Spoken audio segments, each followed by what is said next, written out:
গত শনিবার মুর্শিদাবাদের রানীনগরে কংগ্রেসের এক সভায় যোগ দিতে যাওয়ার সময় প্রাক্তন সাংসদ অধীর চৌধুরীর কনভয় লক্ষ্য করে তৃণমূলের বেশ কিছু মহিলা কর্মী সমর্থকেরা অধীর চৌধুরীর কনভয় লক্ষ্য করে ঝাঁটা হাতে গো ব্যাক স্লোগান দিতে থাকে। এরই প্রতিবাদে সোমবার বিকেল 4:30 নাগাদ বহরমপুরে প্রতিবাদ মিছিল যুব কংগ্রেসের। এদিন বিকেল 4:30 নাগাদ মুর্শিদাবাদ জেলা কংগ্রেস কার্যালয় থেকে এই মিছিল শুরু হয়ে শহরের একাংশ পরিক্রমা করে।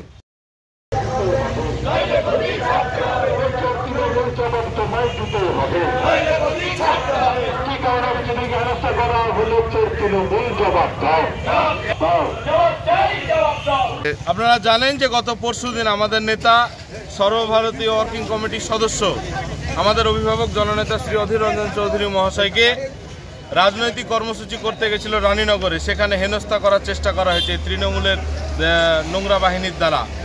এবং পাশাপাশি আপনারা জানেন যে বিভিন্ন রাজ্যে, বিশেষ করে বিজেপি শাসিত রাজ্যগুলোতে আমাদের বাংলা ভাষী যে সমস্ত শ্রমিকরা আছে তাদেরকে আক্রমণ করা হচ্ছে।